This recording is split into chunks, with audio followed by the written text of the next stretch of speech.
Herkese selam arkadaşlar. Bugün sizlerle beraber kameranın dönüşünü izliyoruz. Ne biçim bir mikrofondur bu?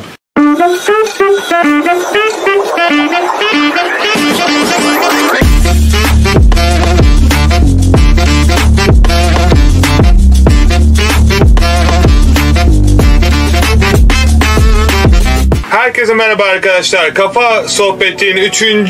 programına hoş geldiniz. Ben Akın Yılmaz. Bugün sizlerle beraber çok önemli olduğunu düşündüğüm kişisel gelişim hakkında konuşacağız. Sorularınızı cevaplamaya çalışacağım. Kanala abone olarak bildirim butonuna basabilir. Sürekli olarak Kafa Sohbeti'nin bu yeni olacak içeriklerini sizler de sürekli olarak takip edebilirsiniz yakından. Öncelikle beni tanımayanlar için ben Akın Yılmaz. Bu kanalda sizlere e-ticaret üzerinde kendinizi geliştirmek, sürekli olarak kendi işinizin patronu olup sevdiğiniz işi yapabilmeniz için bilmeniz gereken bütün iş modellerini anlatıyoruz. Öncelikli olarak bugünün konusu kişisel gelişim. Çoğunuzun sürekli olarak bana özelden sormuş olduğu ya da normalde YouTube'da ya da diğer sosyal medya platformlarında sormuş olduğunuz sorularınızın cevaplarını bu video içerisinde sonuna kadar izlediğinde bulacaksınız. Peki hemen başlayalım arkadaşlar. Kişisel gelişim ve kişisel gelişim hakkında kendinizi nasıl daha iyi pozisyona getirebilir ve nasıl sizden daha iyi bir siz olabilirsiniz, bunları konuşacağız. Peki ilk soru olarak tam olarak ne istiyorsunuz? İstediğinize ulaştığınızı nasıl bileceksiniz? İlk soru gelmiş arkadaşlar. Şimdi şöyle bir durum söz konusu. İstediğinizi bilmek için aslında ne aradığınızı bulmanız gerekiyor. Bunu bulmak benim 2 yılımı aldı. Bilmiyorum sizin kaç yılınızı alır ama umarım kısa bir sürede ulaşırsınız. Soru aslında şu: para kazanmasınız ile çalışacağınız iş nedir? Bunun cevabını biliyorsunuz arkadaşlar. Zaten ne yapmanız gerektiğini de çok iyi biliyorsunuzdur. Ama hala diyorsanız ki benim para kazanmam lazım, benim ev bakıyorum, işte çocuk geçindiriyorum vesaire vesaire. Onu herkes yapıyor. Herkesin problemi aşağı yukarı farklı olsa da hissettiği acılar aynı oluyor arkadaşlar. O yüzden tabii ki bu değişebilir insandan insana, kişiden kişiye. Her nasılsa bakış açısı sizi istediğiniz noktadan ulaşacağınız noktaya götürecektir. O yüzden bu problemlerin nasıl çoğalacağını değil de bu problemleri nasıl çözeceğinize odaklanırsanız hayatınıza hızlı bir şekilde yol alırsınız. Fakir mentaliteye sahip insanlar sürekli olarak ben bunu yapamam, bunu edemem, bunu başaramam, bunu yapmam için bana para lazım, bunu başarmam için zamanım yok vesaire vesaire gibi problem üretirken akıllı ya da gerçekten ne istediğini bilen insanlar sürekli olarak ben bunu nasıl başarabilirim? Nasıl yapmam gerekiyor? Şu an ilk adımım ne? Bunu yapmam için milyoner mi olmak istiyorum? Kaç tane ürün atmam gerekiyor? Çoğu insan ben internette görüyorum sürekli olarak bir günde nasıl milyoner olur vesaire gösteriyor. İnsanların da hoşuna gidiyor ve milyoner olmak istiyor. Bu çok doğru bir şey. Fakat matematiği çıkartmadan milyoner olamazsınız. Milyoner olmak için arkadaşlar çok sabit bir matematik yapmanız lazım ki amacınız aracınızla birleşsin. Örnek veriyorum, 100 tane ürün satacaksınız. 10.000 sterlinden kaç tane sattığınız zaman milyona mı ulaşıyorsunuz? 100.000 tane ne kadar satmanız gerekiyor? Diyelim ki X ürünü Y ile çarptığınız zaman 1 milyon dolar ediyor. 1 milyon pound ediyor. 1 milyon Türk lirası ediyor. Şimdi yapmanız gereken şeyin ne olduğunu biliyorsunuz. O üründen 1 milyon, örnek veriyorum, bir tane ürününüz var elinizde. 1 Türk lirasına ya da 1 pound'a satıyorsunuz. 1 milyon tane bu üründen 1 pound'a satarsanız 1 milyon pound'unuz olur. Bu kadar basit. Bunu öğrendikten sonra zaten her şeyi yaparsınız. Ve bu yüzden arkadaşlar istediğinize ulaşmak istiyorsanız haritanızı çıkaracaksınız. Sonuca ulaştığınızda zaten ne istediğinizi bildiğiniz için sonuca ulaştığınız çok da farklı bir şey yapmıyor. Çünkü başlarken zaten sonucun yarısını yapmış oluyorsunuz. Bu bakış açısı, bu mantaliteyle de başarmamız neredeyse gerçekten çok düşük oluyor. Her nasılsa başarıya ulaştığınızı nasıl anlayacaksınız? Benim kişisel olarak görüşüm arkadaşlar, siz anlamıyorsunuz, etrafınızdakiler size söylüyor. Çünkü o kadar çok işin içerisine dalıyorsun ki ya sen bunu da yapmışsın. Bunu da sen mi yaptın? Ya buna da mı her yerdesin dediği zaman anla ki zaten başarmışsın. Başkaları sizin işinizi konuşuyorsa arkadaşlar güzel bir şey, siz istediğinizi başarmışsınızdır. Çünkü insanlar başaramadıkları şeyler hakkında konuşmayı çok severler ve ne yazık ki bu süre zarfı içerisinde insanlar sürekli olarak sizin hakkınızda konuşuyorsa da demek ki siz onların başaramadığı bir şeye başarmışsınız ve ümit ediyorum da bunu sürekli olarak daim olarak sizden sonraki jenerasyonlara ya da etrafınızdakilere yansıtır. Onların da da başarmasına destek olursunuz. Peki gelelim ikinci soruya. Neye sahip olmak istiyorsunuz? Gerçekten neye sahipsiniz? Bu soru biraz ucu açık soru. Açık konuşmak gerekirse ne söyleyeceğimi de bilmiyorum.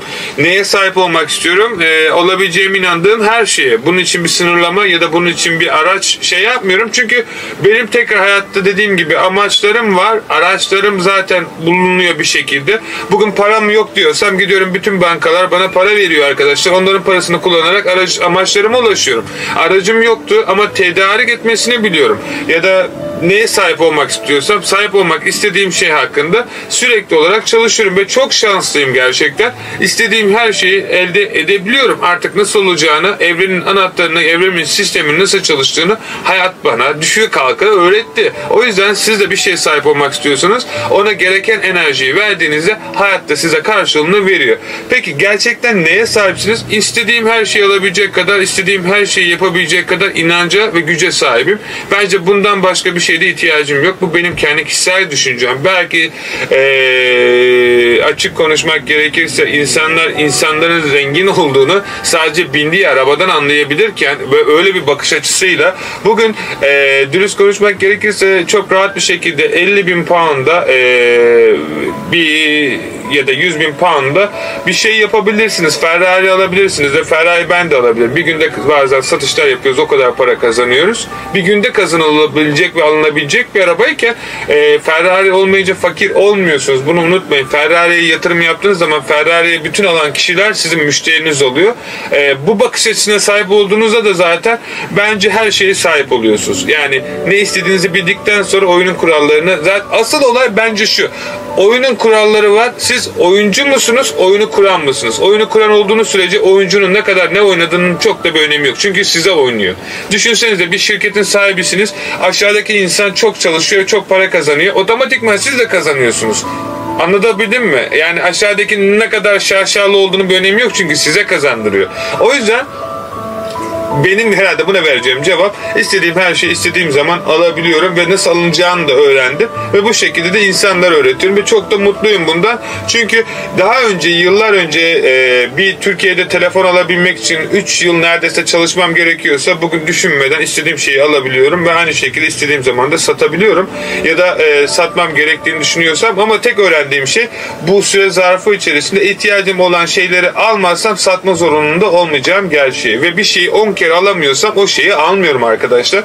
Ne kadar param olursa da olsun, o şeyi 10 kere alabilecek gücüm yoksa maddi olarak o şeye bulaşmıyorum. Ya da olay maddiden de ziyade gerçekten o şeyin bana olan ihtiyacı ne düşünüyorum. Bu bana ne katabilir? Bir telefon alırsam bana ne kazandırabilir?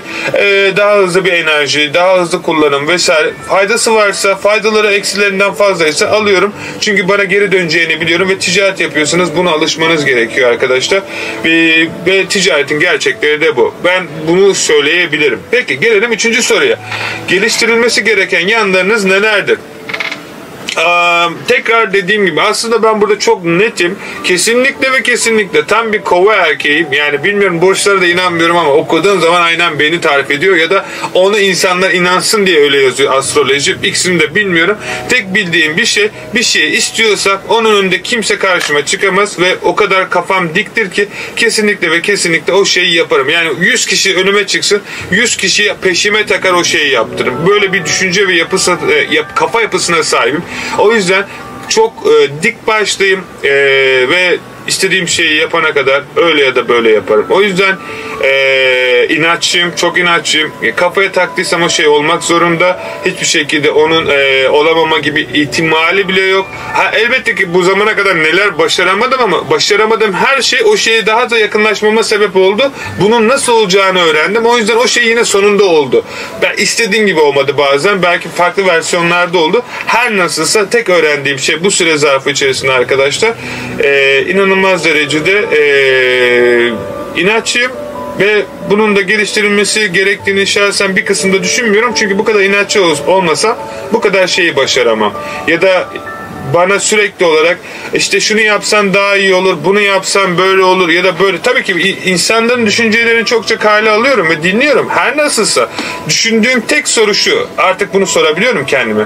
Bana bu soruyu söyleyen ya da bana bir şey öneren insan neden kendi o kadar iyi biliyorsa yapmıyor diyorum. Ve bakıyorum hiçbir şey yapamamış. Bakıyorum ki icraat, yani sadece konuşuyor. Diyorum ki bu insan kendisinin ayarı yokken bana nasıl olsun? O yüzden artık bu insanları daha bir cümlesinden anlayabilecek kadar insanlarla konuştum. Diyorum ki teşekkür ederim güzel düşüncen için. Kalbini de fikrini de kırmıyorum. Ama diyorum ki bazen bazısı diyor ki bunu böyle yapsak daha iyi olur. Çünkü bunu hemen şöyle yapalım diyor. Bakıyorum orada bu adam harbiden ne yapacağını ve nasıl yapacağını biliyor ve bunu yapmaya da yardımcı oluyor.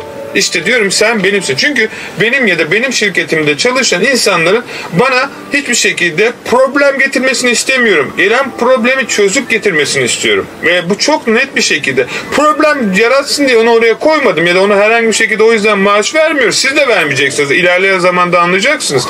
Anlatmaya çalıştığım şey orada olması görevi zaten problem çözmek ve bana daha çok problem üretiyorsa o da benim müşterim. Çalışanım ya da takım arkadaşım değil. O yüzden benim hani söyleyebileceğim tek şey bu süre zarfı içerisinde arkadaşlar, geliştirilmesi gereken yanlarımı geliştirdim. Şimdi kötü olan şeylerimi iyilik için kullanıyorum ve bunu başarabildiğiniz zaman zaten hayatınız bir raya oturup gidiyor ve her şeyi başarıyorsunuz. Peki hayatta değer verdiğiniz en önemli 5 şey nedir? Çok güzel bir soru. Açık konuşmak gerekirse o kadar çok şey var ki bunu 5'e sığdırabilir miyim bilmiyorum. Tabii ki tartışmasız sağlığım ve alem en sevdiğim ve en önem verdiğim şeylerden. Çünkü bunlar olmadıktan sonra diğerlerinin de çok da bir anlamı kalmıyor. İnsanların şunu anlaması gerçekten çok önemli. Bugün bir ev sahibi olabilirsiniz ama aile satın alamazsınız. Evi, arabayı ya da diğer mülk olan şeyleri parayla satın alabilirsiniz. Ama diğer şeyleri parayla satın alamazsınız arkadaşlar. Bunu çok iyi anlamanız ve bilmeniz gerekiyor. O yüzden bu çok ama çok önemli.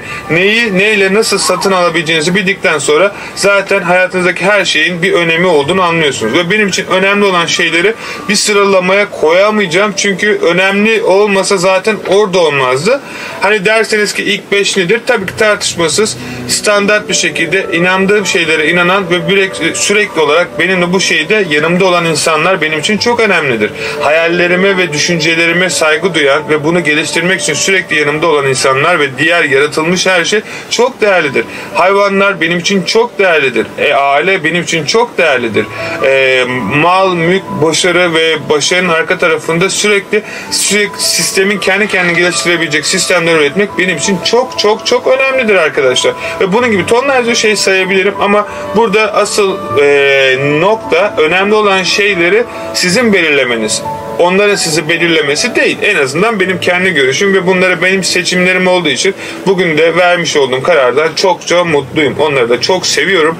Buradan bütün aleme de gerçekten sevgi dolu, güzel duygu ve düşüncelerimi iletiyorum. İyi ki varsınız. İyi ki beni bu yaşa getirdiniz. İyi ki bana hayatımda bir şeyler öğrenmem için yardımcı oldunuz. Bazı şeylerde yardımcı olmadınız. İyi ki de onlarda olmadınız. Çünkü kendi başıma öğrendiğim için bugün kimseye ihtiyaç durmadan istediğim şekilde istediğim her şeyi yapabiliyorum. Peki gelelim bu süre zarfı içerisinde yaptığınız işi seviyor musunuz? Bugün Milli Piyango'dan size büyük ikramiye çıksaydı yaptığınız işe yine devam eder miydiniz? Tabii ki tartışmasız. Çünkü yıllar önce param yokken de zaten bu işi yapıyordum. Yıllar sonra param olduktan da sonra bu işi yapıyorum. Benim kendi görüşüme olarak aslında insanlar Milli Piyango çıktığı zaman kendilerine otomatikman 5 yıl sonra yine fakir oluyorlar. Çünkü bugün bir dünyaya herkese milyon dağıtsanız bile aradan bir yıl sonra bunlar milyonunu kaybedecek. Dünyanın en zengindir. Yine en zengin, en fakirleri de yine en fakir orta kesimde orta kalacak. Bunun parayla bir ilgisi yok. Para yönetmeyle bir ilgisi var. Ve bugün nasıl para yöneteceğini bilmiyorsanız üzülerek cebinizde para varken de bilemeyeceksiniz. O yüzden odaklanmanız gereken şey para değil, para yönetimi. Onun sizin için nasıl çalışacağını bulmanız. Bunu bulduktan sonra, pasif gelirlerinizi arttırdıktan sonra artık para için düşünmenize gerek kalmıyor. O sizin için çalışıyor ve sizi düşünüyor. İşte bunu başarabildiğiniz sürece hayatta her şeyden kazanabilirsiniz.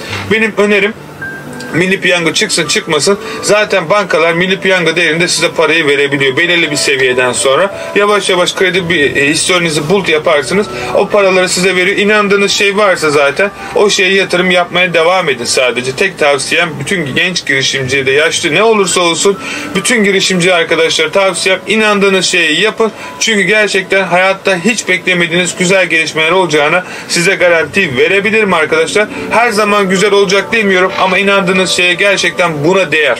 Onu söyleyebiliyorum. Peki 10 yıl sonra bugün yaptıklarınız ya da yapmadıklarınızın hangileri önemli olacak?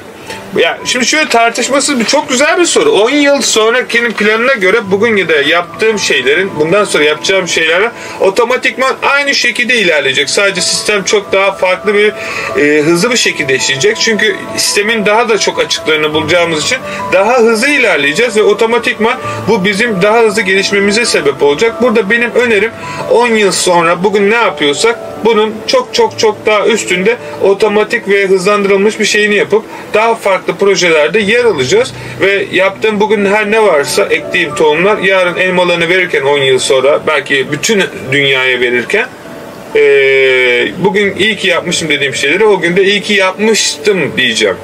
Başka hiçbir şey görmüyorum. Arada var. Çünkü bugün yaptığım şeylerden de aynı şekilde sistem çalışıyor. 10 yıl sonra da daha da büyüdüğünde otomatikman daha fazla kişiye ulaşacak. Aslında olay bundan başka bir şey değil. O yüzden yaptığım her şey bugün attığım imzadan bugün sokakta yürüdüğüm amacım için, hedefim için adıma kadar her şeyi iyi ki yapmışım. 6. soru geçtikten sonra 7. soru. Ölmeden önce yapacağınız tek bir şey olsaydı bu ne olurdu? Bu neden şimdi yapmıyorsunuz? Oha! Niye oralara girdik şimdi? Ben onu bilmiyorum. Yani açık konuşmak gerekirse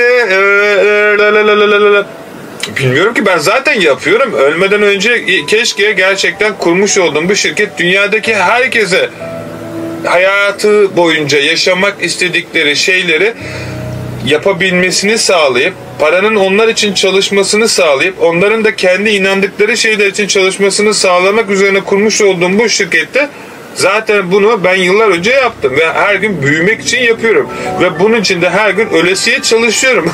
Yani bu soru benim için geçerli değil en azından çünkü zaten yaptığım bir şey için her nasılsa diyebileceğim en önemli şeylerden bir tanesi yaptığım şeyi daha da çok insana ulaştırmak ve onların daha da çok başarması için daha da iyi yapabilmekten başka bir şey yapmazdım.